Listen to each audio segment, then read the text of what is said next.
Healthcare is one of the fields that took full advantage of the last progress in machine learning and deep learning. Hello, my name is Ahmed Mahjoub, and I'm going to talk about a web application that I want to develop as a capstone project.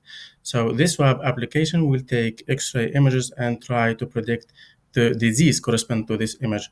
So, such an application could be very useful for doctors for cheap and fast diagnosis, but also, if you think about the cost of consulting a doctor in developing countries, you can see that such an application could be very useful in developing countries also.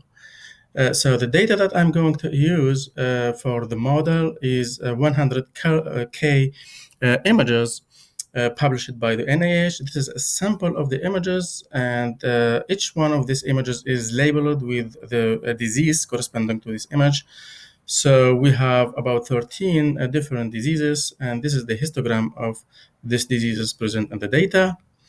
So the work consists of many steps that I'm going to talk about them here. So first, I'm going to take only 40% of the data as a first test to train a CNN model. I'm going to use a weighted sampling technique to try to keep the same probability of each label on the whole data as well as on the sample that I'm going to use.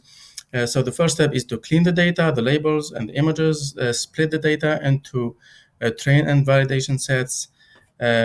All this was done, preparing the data, the batches of images in a format that could be fed to a CNN model, and then train a mobile net, a TensorFlow model using the whole 40K images. And then next, I will work on adjusting the hyperparameters to improve the accuracy and implement the model in the application. So this is the part of the codes that I have written. This part is to clean the data, try to split the data, and sample the data, take only 40% of it as a first test. Then using image data generator, I generated batches of the data to be fed to the CNN model. So this part of the code is to create the model itself using MobileNet, TensorFlow model. And for now, I have an accuracy that is not very good, and I'm working on improving the accuracy.